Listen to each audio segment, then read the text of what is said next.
Naranasan mo na bang dumaan sa panahon na parang walang nangyayari sa iyong mga panalangin? Parang hindi sumasagot ang Diyos sa mga panalangin mo. At dahil dito, unti-unti ka nang nawawalan ng pag-asa. Alam mo, sa ganitong sandali, madalas tayong natutuksong huminto na lang sa paniniwala sa Diyos. Kaya lang, kung papansinin natin ay kadalasan, sa mga ganitong sandali pala kumikilos ang Diyos. Gumagawa siya ng miracles sa mga paraang hindi natin inaasahan. Ito'y ginagawa niya kapag natuto tayong magtiwala sa Kanya. Si Propeta Habakuk, natanong din niya kung bakit hindi kumikilos ang Diyos ayon sa inaasahan ko. Pero tingnan mo, sagot ng Diyos sa Habakuk 1:5. Sabi ng Diyos, mamamangha ka at magugulat sa iyong makikita. Hindi magtatagal at mayroon akong gagawing hindi mo paniniwalaan kapag nabalitaan mo. Wow, sabi ng Diyos kay Habakuk ay mamamangha ka at magugulat sa iyong makikita. Ang ibig sabihin, hindi pangkaraniwan ang gagawin ng Diyos. Hindi din ito isang bagay na ordinaryong ginagawa lang ng tao. Kung hindi isang bagay na tanging ang Diyos lang ang may kakayanang gawin.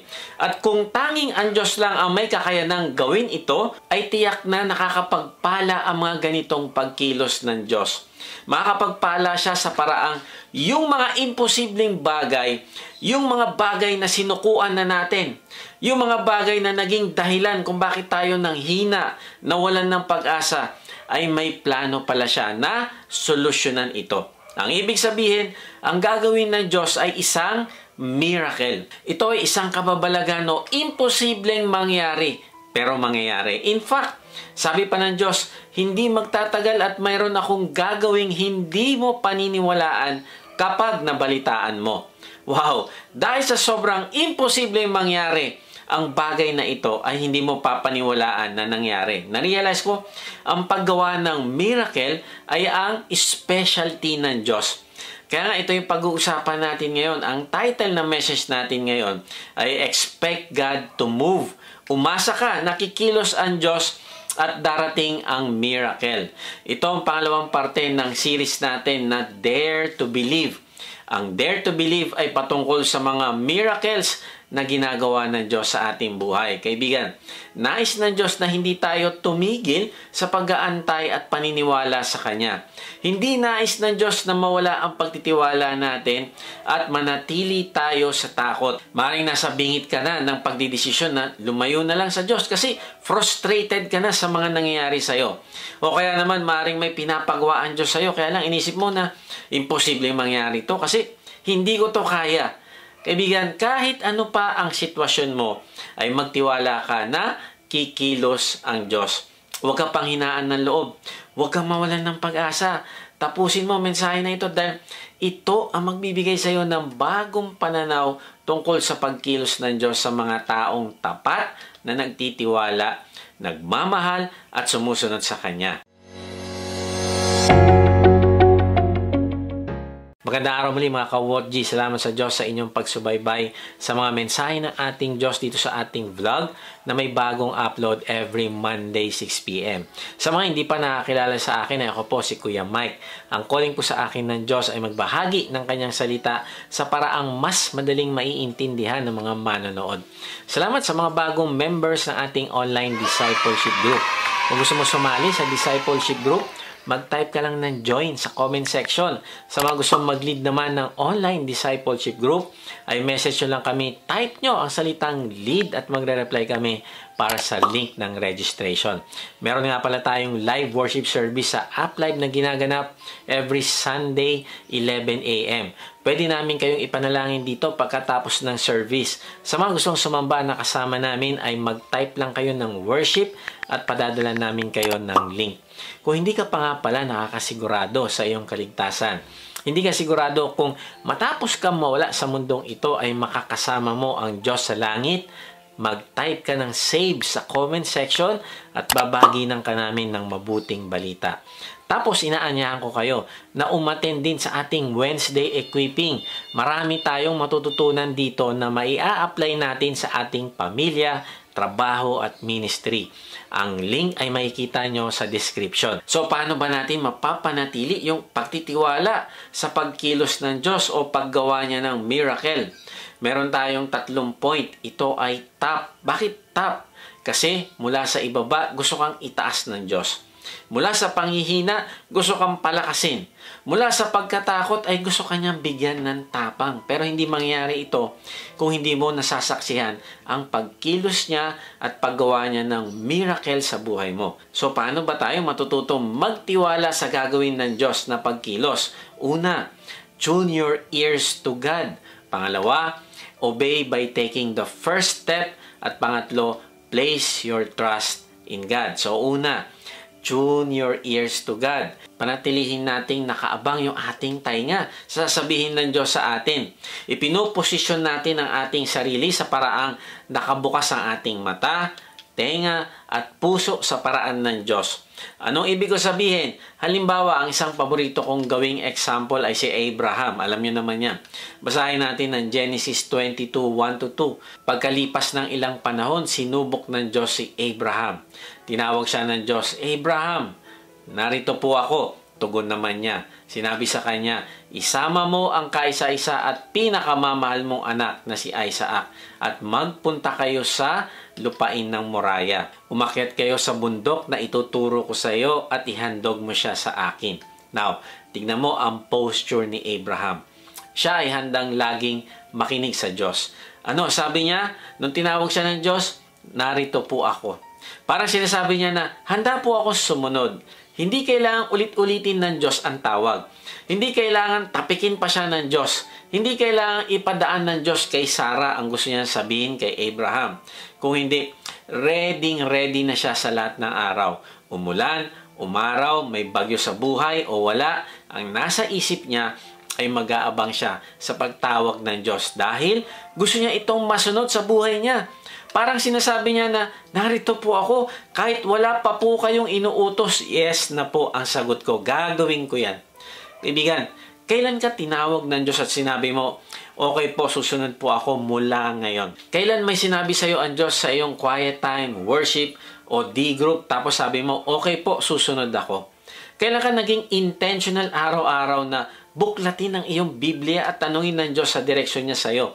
At sabihin mo, Lord, ano pong gusto mong gawin ko at susunod po ako? Kaibigan, kung gusto mong maranasan ang miracle, ay kailangan mo matutong makinig sa Diyos. At papakinggan mo ang mga utos niya kahit pa parang imposible mo itong magawa.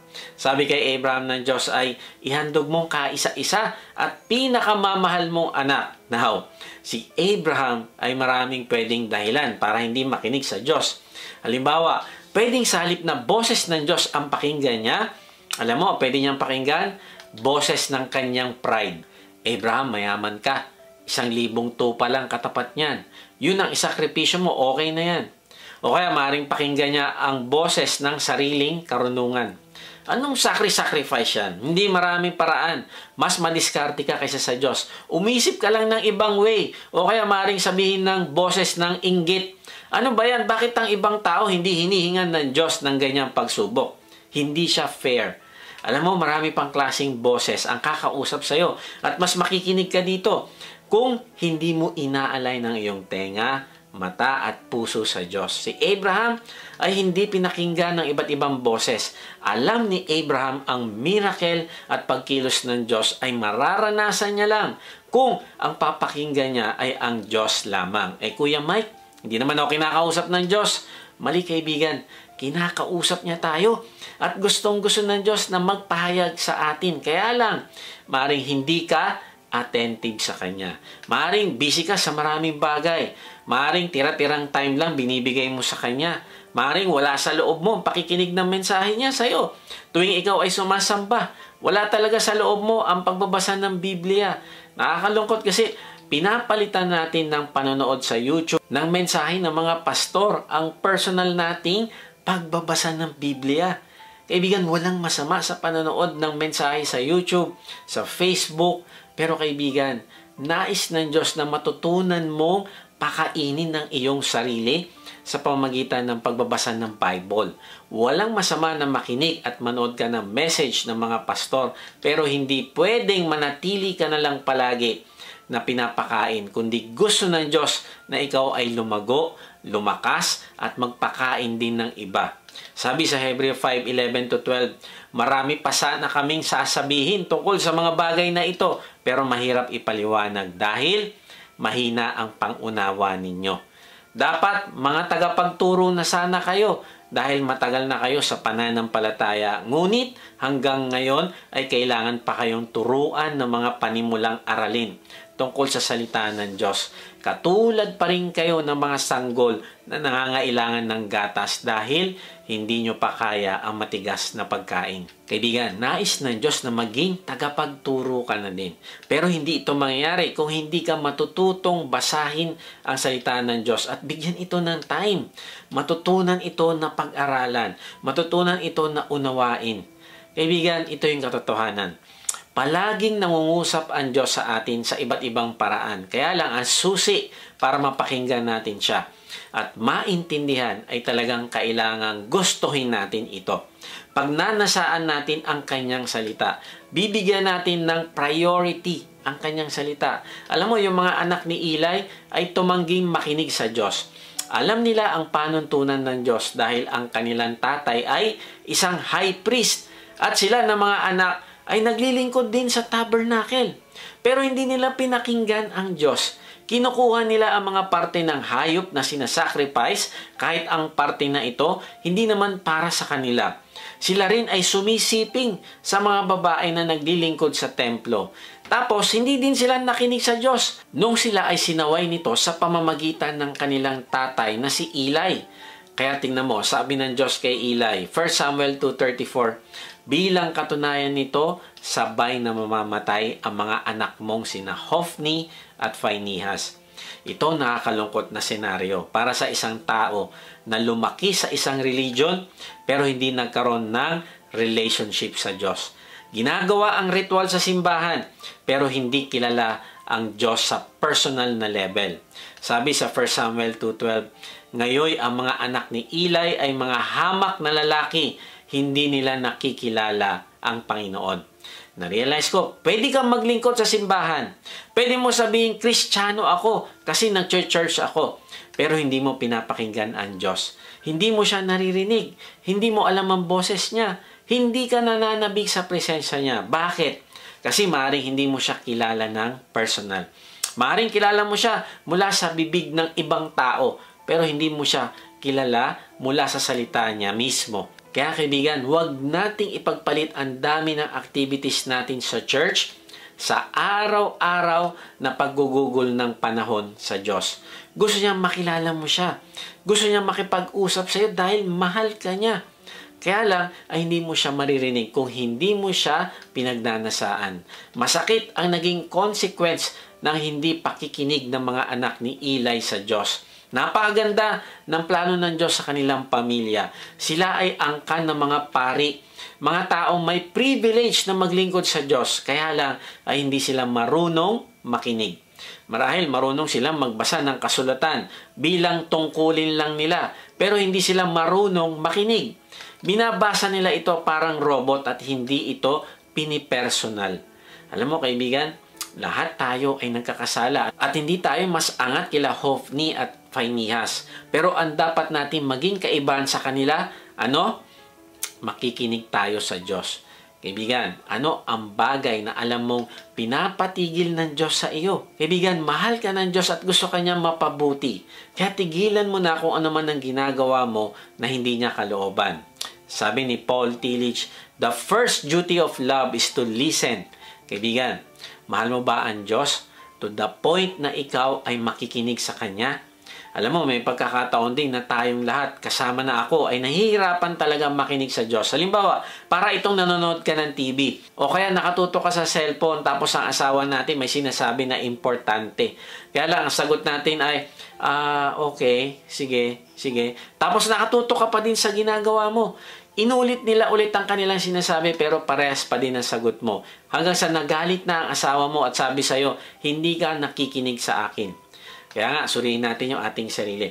Kapag ba may sinasabi ang Diyos, ay ganun din ba tayo sumasagot? Okay, sige. Tapos tuloy pa din tayo sa ginagawa natin. Narealize ko kadalasan na ang kabisihan natin ang dahilan kaya hindi natin napapakinggan ang Diyos. Nangungusap siya sa atin sa iba't ibang paraan. Sa kanyang salita, sa pamamagitan ng banal na spirito at sa mga sirkumstansya ng ating buhay, pero hindi natin napapansin. Ako din, may pagkakataon na kapag marami ako gagawin, ay may tendency na magmadali ako sa aking quiet time o pakikipag-usap sa Diyos. May tendency na basahin ko ang Bible na ang attitude ay gusto ko na tapusin agad para makaligo na ako at magbihis at magtrabaho na. At kapag ganito ang ginagawa ko, naku, wala akong maintindihan. Hindi ko ma-appreciate ang sinabi ng Diyos sa akin. Hindi ko ito magawan ng application. Hindi ko maunawaan kung bakit ba pinabasa sa akin ng Diyos ang talata na iyon. At ang nakakalungkot, alam mo, hindi ako nade-delight sa moment namin ng Diyos. At kapag ganito yung temptation sa akin, sinasabi ko kay Lord, Lord, tulungan mo ako magtiwala sa iyo na matatapos ko din yung mga to-do list ko at hindi ko kailangan ma-distract sa kanila. Kundi, hayaan mo na ma-delight ako sa presensya nyo. Ma-enjoy ko yung time natin dalawa. Mas importante ka kaysa sa mga gagawin ko. Kaysa sa mga kailangan kong tapusin. Alam mo, na-realize ko sa Greek language ang time, dalawang klase. Isang chronos at isang kairos. Ang chronos ay ang oras, minuto at segundo. Madalas tayo nakafocus sa chronos kasi gusto natin maging productive at efficient. Tingin tayo ng tingin dito. Samantala ang ibig sabihin ng kairos ay right moment, right opportunities, right season. Hindi ibig sabihin na wala kang goal. Pero ang taong nakafocus sa kairos ay na-appreciate niya ang bawat sandali. Ang ibig sabihin ay importante ang destination pero importante din ang journey. Halimbawa, kung ako ay nasa traffic, iinit ang ulo ko kapag nakafocus lang ako sa oras at sa destination. Inisip ko, malilate ako at pag hindi ako aabot sa deadline, ako may problema. Pero kung nakafocus ako sa kairos, kahit traffic, naku, maa-appreciate ko siya. Lalo na kapag kasama ko ang aking asawa kasi may time kami magkwentuhan. At ganoon din naman, sa lahat ng pagkakataon na kinakausap tayo ng Diyos. Halimbawa, sa worship service, pag nakafocus tayo sa chronos, ang tagal naman ni pastor, ang haba ng message, may kailangan pa ako gawin o mamamasyal pa kami, baka wala na kami maabutan at dumilim na. Kaibigan, kapag ganito ka, ay hindi mo talaga maririnig ang Diyos. Kaya kaibigan, simulan mo mag-focus sa kairos, sa moment. Kapag nagka-quiet time ka, kapag nag-worship ka, kapag nagdi-group ka, huwag ka masyadong mag-focus sa oras kasi hindi mo maririnig ang Diyos. Ang magiging treatment mo sa ginagawa mo, duty, obligasyon. Kaya nga sa halip, mag-focus ka sa moment. Lord, ang sarap po makinig ng inyong salita. Lord, ano ang tinuturo mo sa akin ngayon? Lord, paano ako magiging blessing sa aking ka-D-group? Lord, paano ko mai-apply sa aking buhay ang iyong mensahe sa worship service? Kaibigan, kapag ginagawa mo ito, maririnig mo ang Diyos. Uuwi ka ng busog, lalago ka at magmamature. Matututo kang pakainin ng sarili mo ng salita ng Diyos at matututo ka ding magpakain ng iba. Kaibigan, mararanasan mo ang mga miracle na ito kung ikaw ay makikinig sa Diyos. Sabi ni Charles Stanley, the Bible reveals the Father's overall plan for the world and provides general guidelines for life. But how can we know His specific plan for us? Listening to God is essential to walking with God. Kaibigan, tune your ears to God. So, paano ba tayo matututong magtiwala sa gagawin ng Diyos na pagkilos? Una, tune your ears to God. Pangalawa, obey by taking the first step. Sumunod ka sa Diyos na gawin ang unang hakbang. Balikan natin ang storya ni Abraham. Tingnan natin kung anong ginawa niya matapos siyang utusan ng Diyos na ihandog ang kaisa-isa at mahal niyang anak. Kinabukasan maagang bumangon si Abraham at nagsibak ng kahoy na gagamiting panggatong sa handog na susunugin. Inihanda niya ang asno at umalis kasama si Isaac at ang dalawang aliping lalaki papunta sa lugar na sinabi ng Diyos sa kanya. Wow, anong ginawa ni Abraham? Kinabukasan maaga siyang bumangon. Hindi siya nagmuni-muni ng ilang araw. Hindi niya inantay na magbagong isip ng Diyos. Kundi anong ginawa niya? Sinimulan niyang gumawa ng unang hakbang. Humakbang siya agad sa pagsunod kinabukasan. Then, sabi sa susunod na verse, ng ikatlong araw ng paglalakbay, natanaw na nila ang dakong kanilang pupuntahan. Kaya't sinabi ni Abraham sa kanyang mga alipin, bantayan ninyo rito ang asno at kami na lamang ng bata ang aakyat sa bundok. Sasamba kami sa dako roon at babalikan namin kayo. Ano sabi ni Abraham? Sasamba kami at babalikan namin kayo. Ang ibig sabihin ay humahakbang si Abraham ng may pananampalataya sa Diyos. Nagtitiwala siya na kung ihahandog man niya si Isaac ay bubuhayin ito ng Diyos muli. At ipapakita niya sa kanyang mga alipin ang miracle. Sabi niya, antayin nyo kami, babalik kami. Then sa susunod na verse, sabi, ipinapasan ni Abraham kay Isaac ang kahoy na panggatong, dala naman niya ang apoy at patalim at magkasama silang lumakad.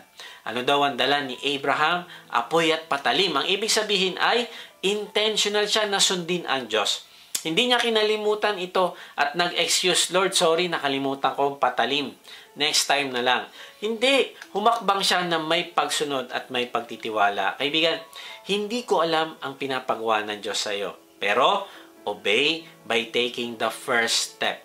Alalahanin mo ito, kung si Abraham ay hindi humakbang, hindi niya mararanasan ang miracle. Kung hindi humakbang ang mga Israelita palabas ng Egypt, hindi nila mararanasan ang miracle ng paghati ng dagat. Kung hindi humakbang si David papunta sa lugar ng labanan, ay hindi niya mararanasan ang pagkilos ng Diyos na talunin niya ang higanting si Goliath. Kung hindi humakbang ang Panginoong Hesus papunta sa Golgota, ay hindi siya mabubuhay na muli. Madalas, kaibigan, natatakot tayo humakbang o masyado tayong mayabang para humakbang. Masyado tayong tiwala sa sarili at inisip nating hindi kailangan ang Diyos sa buhay. O kaya naman ay sadyang tinatamad lang tayo gumawa ng unang hakbang. Kaibigan, napakaganda ng gagawin ng Diyos sa iyong buhay. Nais niyang ibigay sa iyo ang best, pero hindi ito mangyayari kung hindi ka hahakbang. Sabi ni Craig Groeschel, I believe Christians often perceive obedience to God as some test designed just to see if we're really committed to Him. But what if it's designed as God's way of giving us what's best for us? Kaibigan, imagine mo ito, na ikaw ay naliligaw sa gitna ng disyerto. Tuyong-tuyo ng iyong lalamunan at ang iyong dila ay parang papel na uhaw. Sinasabi mo sa iyong sarili, isang higop lang ng tubig, ibibigay ko lahat para lang sa isang higop. Pagkatapos may nakita kang isang bagay sa unahan, isang poso ng tubig o water pump na nakatayo sa gitna ng disyerto. Habang papalapit ka, napansin mo may nakasabit sa pump na isang tali. Nakakabit sa pump handle ang isang water jug at kasama ng jug ay may mensahe na nagsasabing sa ilalim ng lupa ay naroon ang sariwa at malamig na tubig na kailangan mo. Ngunit hindi gagana ang pump o poso maliban kung ito ay lalagyan muna ng tubig. Ang jug ay may sapat na tubig para magamit mo ang pump. Ngunit kung iinumin mo ang tubig mula rito, hindi gagana ang pump. Now, mag-iisip ka ngayon habang hawak ang jug sa iyong kamay. Anong gagawin ko ngayon? Dapat bang paniwalaan ko ang pangako na nakasulat sa mensahe? Paano kung isang panloloko lang ito? Paano kung wala naman tubig, kundi tuyong buhangin lang ang laman sa ilalim ng pump? Kailangan mo magdesisyon.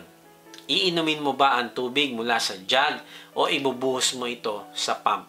Magtitiwala ka ba sa kung ano ang nakikita mo at nahahawakan o magkakaroon ka ng pananampalataya sa isang pangako?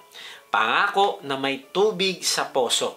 Kaibigan, si Abraham ay isang tao na naniniwala sa mga pangako ng Diyos. Naniniwala siya kahit hindi niya ito nakikita. Maraming beses sa buhay ni Abraham, dumating siya sa puntong ang tanging meron lang siya ay isang jug at isang pangako. At palagi nating makikita na siya ay palaging nakahandang paniwalaan ang pangako ng Diyos. Kaya't binuhos niya ang laman ng kanyang jug at pinagamit niya ito para mapatakbo ang pump ng pagpapala ng Diyos sa kanyang buhay at sa mga buhay ng kanyang mga offspring.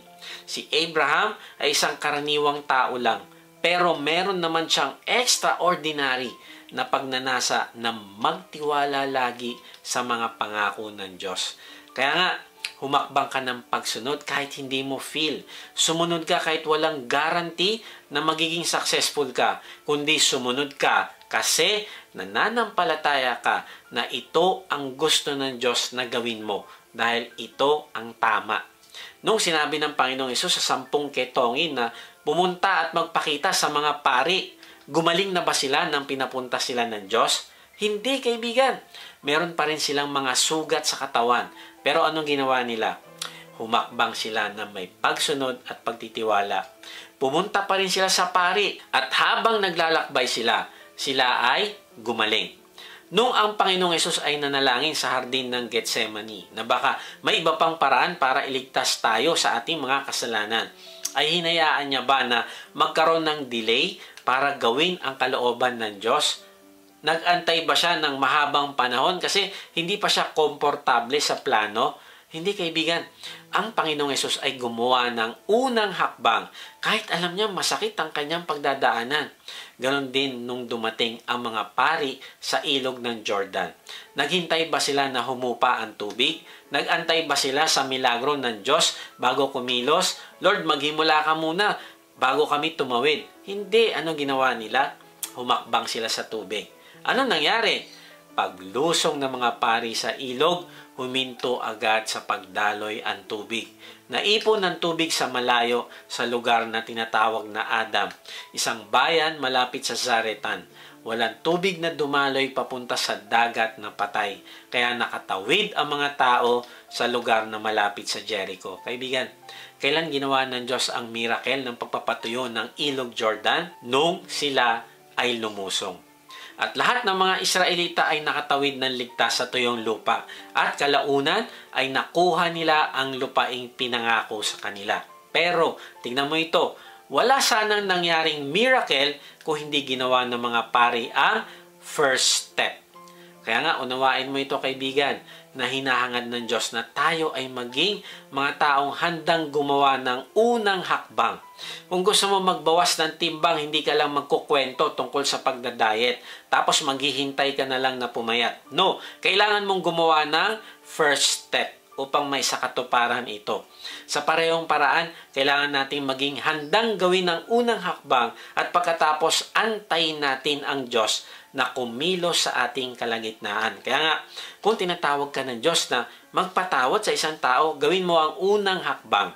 Huwag kang maghintay na dumating yung feeling na gusto mo na magpatawad. Ibigan, magdesisyon ka magpatawad. Simulan mong tratuhin ang mga taong ito na parang pinatawad mo na sila at makikita mo kung paano kikilos ang Diyos sa iyong sitwasyon. Pero hindi mo mararanasan ng gagawin ng Diyos na pagbabago sa iyong puso hanggat hindi ka humahakbang. Kung ikaw naman ay nasa depresyon, magdesisyon kang kumilos na pagtagumpayan ito. Kung nararamdaman mong tinatawag ka ng Diyos na magbigay ng tulong sa isang taong nangangailangan, naku, wag mo antayin na dumating ang pera bago ka magbigay, kundi gumawa ka ng aksyon. Magbigay ka at pagkatapos ay panoorin mo kung paano tutugunin ng Diyos ang iyong mga pangangailangan. Kung nararamdaman mong gusto ng Diyos na magpalit ka ng trabaho, huwag mo hintayin ang trabaho na humanap sa iyo. Ikaw ang maghanap nito. Kung iniisip mong gusto ng Diyos na ibahagi mo ang Panginoong Hesus sa isang tao, huwag mo hintayin na sila ang makiusap sa iyo na pag-usapan nyo yung kaligtasan. No, ikaw ang magsimula ng usapan tungkol sa Panginoong Hesus. Kung iniisip mo, dapat mong basahin ang iyong Biblia araw-araw, huwag mo antayin na maramdaman mong gusto mo itong basahin. Pilitin mong umupo at basahin ito at hayaan mong ang Diyos ang maglagay ng kagustuhan sa iyong puso. Kaibigan, huwag ka na maghintay pa para sa tamang oras o maghintay na gumawa ng aksyon ang Diyos. Kung alam mong tama ang isang bagay, gawin mo ito at panoorin mo kung paano kikilos ang Diyos sa iyong ginawa. Paghihiwalay ng Diyos ang ilog para makatawid ka, pero kailangan mong maging handang gawin ang unang hakbang. Hindi ka lalapit sa Diyos sa pamamagitan lang ng pagkukwento tungkol sa paglapit sa Kanya. Hindi. Lalapit ka sa Kanya sa pamamagitan ng paggawa mo ng aksyon. Simulan mong ipangako ngayon na magiging alagad ka ng aksyon at hindi lang alagad ng salita. Kaibigan, stop making excuses. Huwag mo sabihin magbabasa ako ng Biblia at gagawin ko ang devotions ko kapag medyo maluwag na ang oras ko. Magbibigay ako ng mas marami kapag mas marami na ang natatanggap ko. Titigilan ko na itong kasalanan ko siguro sa susunod na linggo. Patatawarin ko siya pero baka hindi pa ito ang tamang panahon. Maglalaan ako ng mas maraming oras sa pamilya ko kapag medyo kumonti na ang trabaho. Kaibigan, kapag pinagpapaliban mo ang paghakbang ng pagsunod sa tamang gawin, naku, niloloko natin ang ating sarili. Sinasabi natin na balang araw gagawin ko din yan. No, hindi mangyayari yun. Kumilos ka na ngayon. Now, maaari hindi ka nagbibigay ng excuse, pero inaantay mo naman ang Diyos na siya ang gumawa muna ng paraan. Kung gusto ng Diyos na magpatawad ako, ilalagay niya ito sa puso ko. Kung gusto ng Diyos na magbigay ako ng mas marami, bibigyan niya ako ng mas maraming pera. Kung gusto ng Diyos na talikuran ko kasalanan ito, siya ang mag-aalis nito. Mali, kaibigan.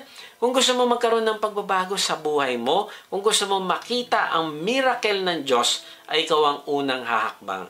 Tatapa ka sa tubig at sisiguraduhin ng Diyos sa iyo na hahatiin niya ang tubig para sa iyo. Sabi ni Brother Yun, we're not called to live by human reason. All that matters is obedience to God's word and His leading in our lives. If God says go, we'll go. If He says stay, we'll stay. When we are in His will, we are in the safest place in the world. Grabe, nung nabasa ko ito, halos maiyak ako. Sabi ko, Lord, ganito ba ang puso ko? Minsan, kaibigan, ayaw natin gumawa ng unang hakbang. Bakit? Dahil mas pinapahalagan natin ang kasalanan sa ating buhay kaysa sa Diyos.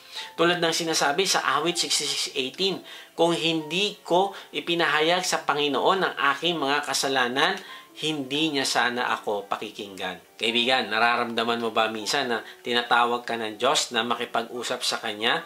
Ang katotohanan ay ang Diyos ay kumakatok sa puso mo. Gusto niyang ipakita sa iyo ang lahat ng kaya niyang gawin.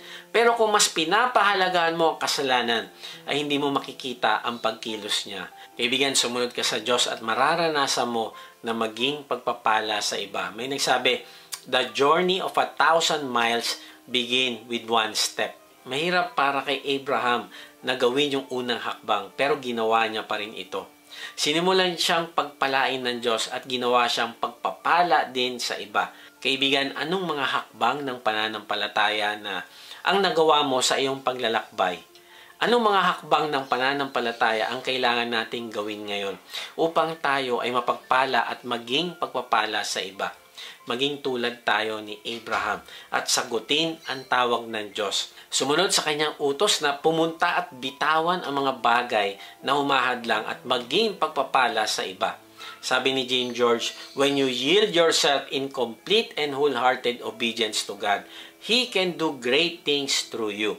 So paano ba tayo matututong magtiwala sa gagawin ng Diyos na pagkilos? Una, tune your ears to God. Pangalawa, obey by taking the first step. At pangatlo, place your trust in God. Magtiwala tayo sa Diyos. Genesis 22:7-10, tinawag ni Isaac ang pansin ng ama. Ama, ano iyon, anak? Tugon ni Abraham, mayroon na tayong apoy at panggato, ngunit nasaan ang tupang ihahandog? Tanong ni Isaac. Pansinin natin na alam ni Isaac ang gagawin nilang pagsamba at paghahandog. Kaya nagtanong siya, meron na tayong apoy at panggatong pero nasaan ang tupa? Then sabi sa susunod na verse, sumagot si Abraham, anak, ang Diyos ang magbibigay niyon. Kaya't nagpatuloy sila sa paglakad. Now, at this point ay talagang sigurado si Abraham na may gagawin ang Diyos. Nagtitiwala siya na makakabalik sila ni Isaac mula sa pagsamba nila sa Diyos. Kaya sabi niya kay Isaac, ang Diyos ang magbibigay ng tupa. Ang ibig sabihin ay gagawa ng paraan ang Diyos. Na-realize ko, may pagkakataon na kailangan natin magtiwala sa Diyos sa may hirap na sitwasyon na gagawa siya ng paraan. Noong nagsisimula kami ng aming maliit na negosyo na pagpaparent ng printers, ay naglagay kami ng listing sa buy and sell, OLX at iba pa, kahit wala pa kaming makina noon. Kasi wala pa kaming pampuhunan at pambili ng stock. Ito ang unang hakbang ng pagtitiwala sa Diyos ang ginawa namin. Sabi ko, kung may mag-i-inquire, sasagutin ko at pag na-close, saka namin iisipin kung paano bibilin ng makina. Ang nasa isip ko ay bahala ang Diyos, gagawa siya ng paraan. So kinabukasan ng umaga may nag-inquire. Sa hapon may nag-inquire. The next day may nag-inquire. At araw-araw may nag-i-inquire. At halos lahat ng nag-i-inquire ay naku-close. So ito na ngayon ang good problem. Kaya lang, wala kami pambili ng machine. Now, tandaan natin, magtiwala tayo na gagawa ng paraan ang Diyos. Kikilos siya. Isang araw, tumawag sa akin ang dati kong kakilala. Sabi niya, merong mga makina sa isang junk shop at binibenta lang ng mura. So, pinuntahan ko to at grabe, sobrang mura ng makina na nabili ko. At marami-rami din. Kaya lang, hindi ito sasapat kasi linggo-linggo may kailangan deliveran. Tapos may tumawag na isa ding kaibigan. Sabi niya, subukan mo sa auction house dito sa Sukat. So, ang ginawa ko ay pumunta naman kami. At totoo nga, mas maraming available at mura lang namin ito nakukuha sa bidding. So, nagkaroon kami ng panimulang mga makina para makausad kami sa aming negosyo. Hanggang sa kalaunan ay nakabili na din kami ng mga brand new na machine. Now, aksidente ba ito o hindi? Siyempre, hindi.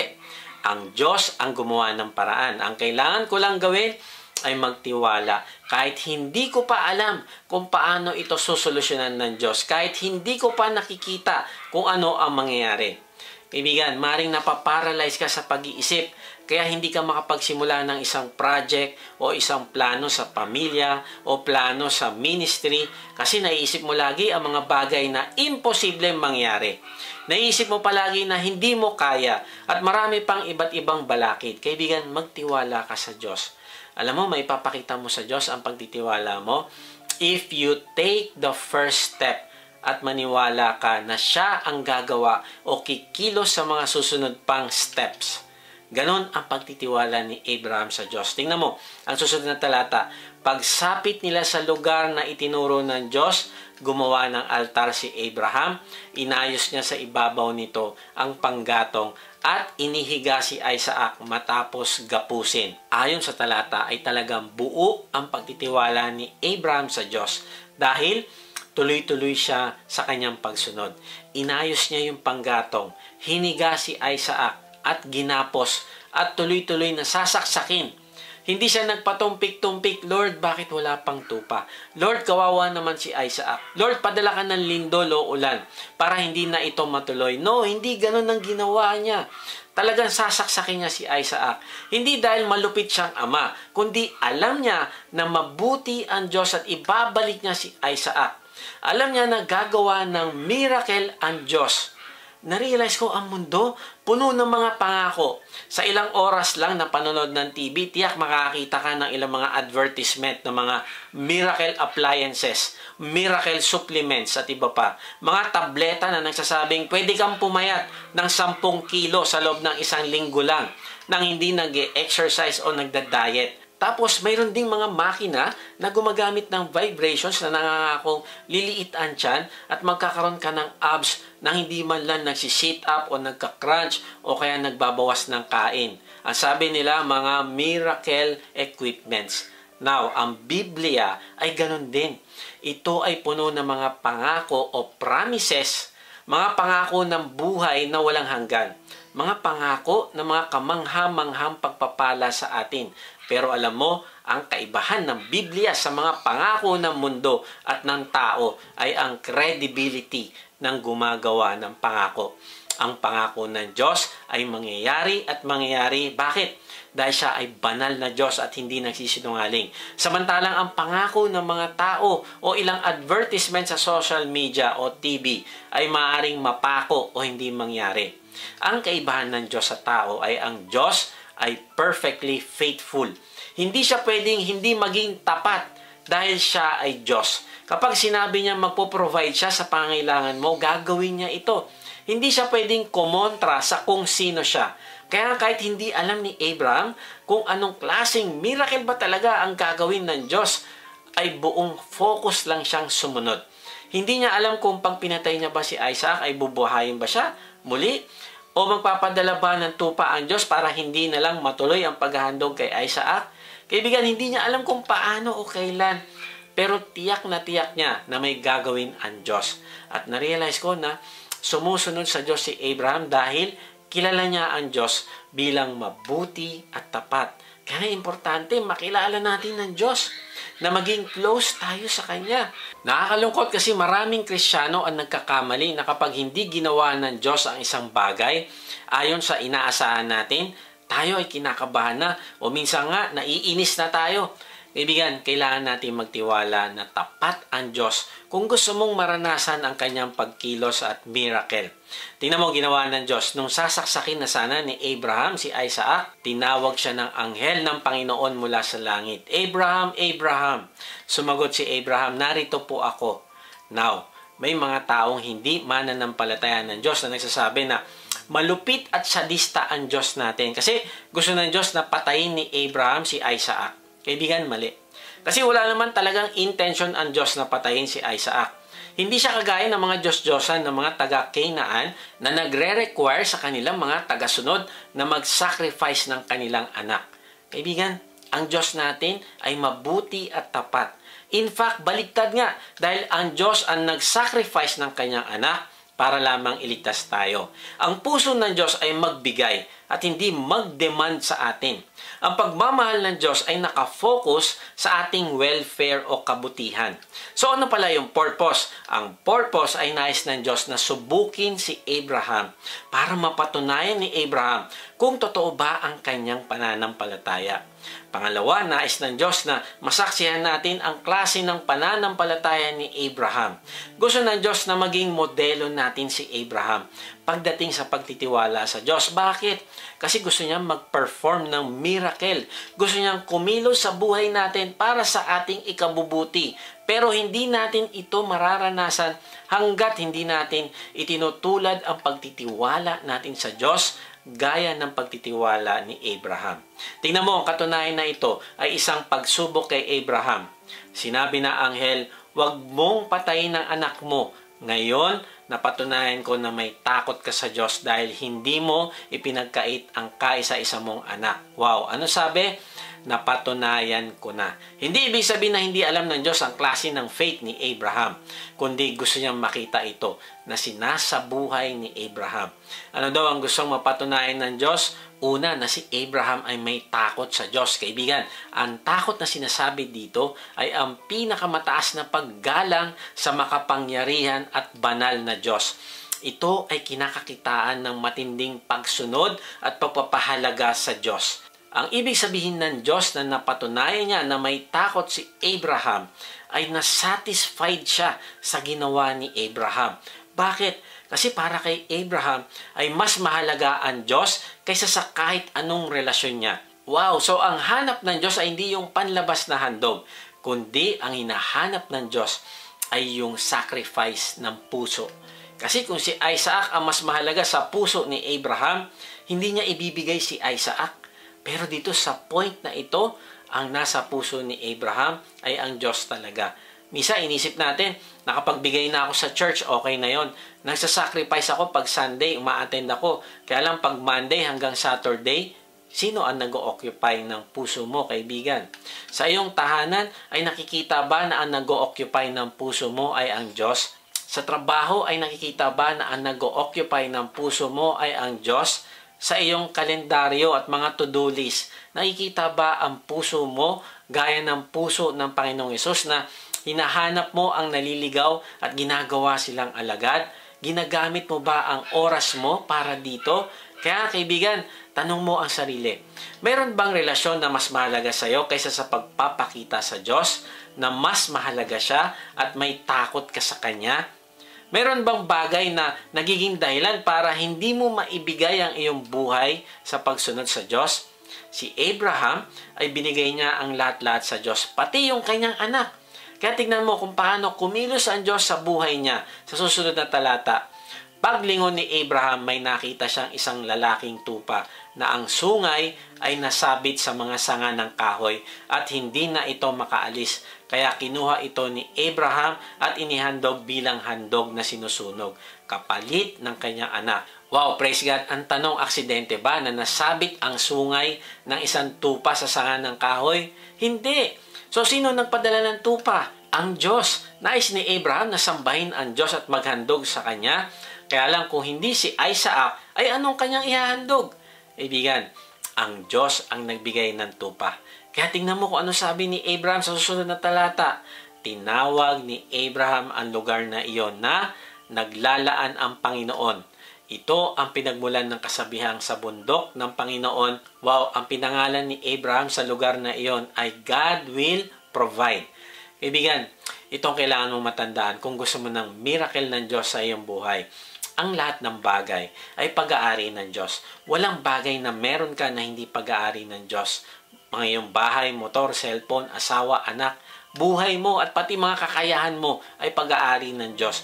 Ang ibig sabihin, mapapatunayan mo sa Diyos ang iyong pagkatakot sa Kanya kung kinikilala mo na Siya ang may-ari ng lahat ng bagay. Mapapatunayan mong pananampalataya mo sa Diyos kapag nagagawa mong ibigay sa Kanya ang mga bagay na meron ka dahil naniniwala ka na papalitan niya ito dahil Siya ang iyong provider. Napapatunayan mo sa Diyos na mahal mo Siya kung pinapagamit mo sa pagsulong ng Kanyang kaharian ang iyong panahon, kakayahan at resources. Nagtitiwala ka na kung anuman ang pinapagamit mo sa Diyos ay pinapalitan niya ng mas higit pa. Kaya kaibigan, kapag hindi mo maintindihan ang nangyayari sa iyong buhay, ay mas lalo ka dapat lumapit sa Diyos. Mas lalo mo siya kilalanin at mas lalo ka magtiwala sa Kanya. Huwag ka lalayo sa Diyos. Imaginin mo ang apoy. Kapag lalayo ka sa apoy na nagbibigay ng init, ano mangyayari? Mananatili ang init ng apoy, pero ikaw, giginawin ka. Imaginin mo ang ilaw, kung lalayo ka sa Kanya, ano mangyayari?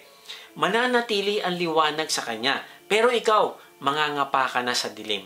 Kaibigan, kung lalayo ka sa Diyos, mananatili ang pagka-Diyos ng Diyos. Mananatili ang pagmamahal niya sa iyo, mananatili ang pagmamalasakit niya na mapabuti ka, pero dahil sa lumayo ka sa Kanya, ay sinasaktan mo ang sarili mo. Dinadala mo ang sarili mo sa lamig at kadiliman. Kaibigan, place your trust in God. Huwag ka gumawa ng sarili mong formula. Trabaho plus trabaho plus trabaho minus God equals money and provision. Mali, kaibigan. Mas lalo kang lumalayo sa Diyos, mas lalo ka mapapahamak. Anong tamang formula? Basahin natin. Kaya unahin ninyo ang mapabilang sa kaharian ng Diyos at ang pagsunod sa Kanyang kalooban at ibibigay niya ang lahat ng pangangailangan ninyo. Yan ang tamang formula sa Mateo 6:33. Kaibigan, magtiwala ka na unahin siya sa buhay mo. At anong sabi sa talata? Ibibigay niya ang lahat ng pangangailangan ninyo. May pangangailangan ba na hindi ibibigay? Wala. Sabi, lahat. Kaibigan, place your trust in God. Simulan mong ibigay ang lahat ng desisyon mo sa Diyos. Magbigay ka ng blank contract sa Diyos. Ano ibig ko sabihin? Walang pumipirma sa isang blanco na contract. Bakit? Kasi gusto natin bago tayo pumirma, kailangan kung anong gusto nating ilagay sa kontrata, naroon. Hindi pwede na kung ano lang ang gusto ng kakontrata natin, yun lang ang masusunod. Kasi iniisip natin na malalamangan tayo. Kailangan meron tayong protection. Now, kung gusto mo kumilos ang Diyos sa buhay mo, ay magtiwala ka sa Kanya. Magbigay ka ng blanco na kontrata. Sabihin mo, Lord, kung anong gusto mo gawin ko, yun ang gagawin ko. Isulat niyo po lahat ng gusto niyong gawin. At susunod po ako, pipirmahan ko po yan. Sabi sa Kawikaan 3:5-6, magtiwala ka ng buong puso sa Panginoon at huwag kang manalig sa iyong sariling karunungan. Alalahanin mo ang Panginoon sa lahat ng iyong ginagawa at ituturo niya sa iyo ang tamang landas. Ang ibig sabihin ng huwag kang manalig sa iyong karunungan ay hahayaan mo na ang Diyos ang magdidesisyon para sa iyo. May isang lalaki, bumili siya ng manika para sa kanyang anak. Tuwan-tuwa ang kanyang anak. Pinaglaruan agad yung manika. Kaya lang, kinabukasan, nasira yung makina. Yung manika. Sabi nung anak, Nay, nasira ang manika. Inaantay ko po si tatay kasi aayusin niya ito. Alam mo, sabi nung nanay, anak, hindi na maayos ang iyong makina kasi malala ang sira niya. Hindi na yan magagawa ng tatay mo. Sabi nung bata, hindi po, magagawa po ito ng tatay. At kahit inulit pa ng nanay na hindi na magagawa ang manika, ay nanatili pa din ang bata sa pagtitiwala sa tatay. Kaya ng tatay ko gawan ng paraan yan, nanay. Now, yung nanay, tinawagan yung kanyang asawa. Kinuwento ang nangyari. Alam mo, mangyak-ngyak ang tatay, sabi niya, kailangan ko bumili ng bagong manika kasi nagtitiwala ang aking anak sa akin na aayusin ko ang kanyang manika. Hindi pwedeng masira ang kanyang pagtitiwala sa akin. Kaibigan, ganyan din ang Diyos. Kung ibibigay mo yung pagtitiwala sa Kanya, ay gustong-gusto Kanyang i-reward. Gusto Kanyang pagpalain. Ipapakita niya sa iyo na siya ang iyong provider. Marahil na-realize mo na malayo ka pala sa Diyos. Malayo ka sa liwanag. Kaibigan, sabi ng Panginoong Hesus, ako ang ilaw ng mundo. Ang sumusunod sa akin ay hindi na mamumuhay sa kadiliman, kundi magkakaroon ng ilaw na nagbibigay buhay. Kaibigan, ang Panginoong Hesus ang ilaw ng mundo at gusto niya sumunod ka sa Kanya. Sabi niya, kung susunod ka sa Kanya, magtitiwala ka at gagawin mo siyang Panginoon ng iyong buhay, ay hindi ka nalalakad sa kadiliman.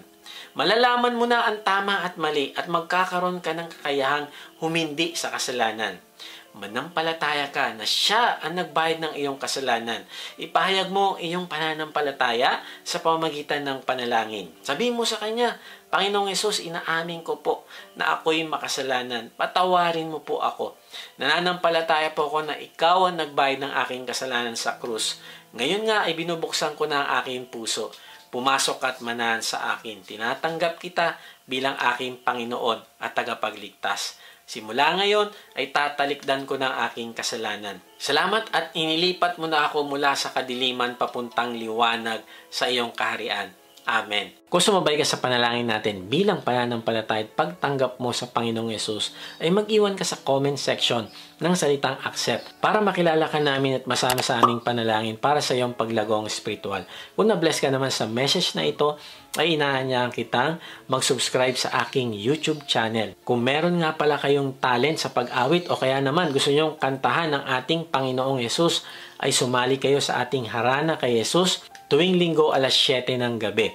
Salamat nga pala sa mga nagsusupport sa ating ministry at kung gusto mo maging partner sa ministry na ito na magamit ka ng Diyos sa pagpapalaganap pa ng Kanyang salita at pagtulong sa mga nangangailangan, ay inaanya kita mag-support financially sa ating gawain. Meron tayong link ng donation page sa baba ng description. Pag hindi nyo nakita ang link, ay mag-type lang kayo ng partner sa comment section at papadala namin kayo ng link. Sa ating pagtatapos sa iwan ko to sa inyo, sabi ni Rick Warren, when you embrace God's mission for your life, miracles happen.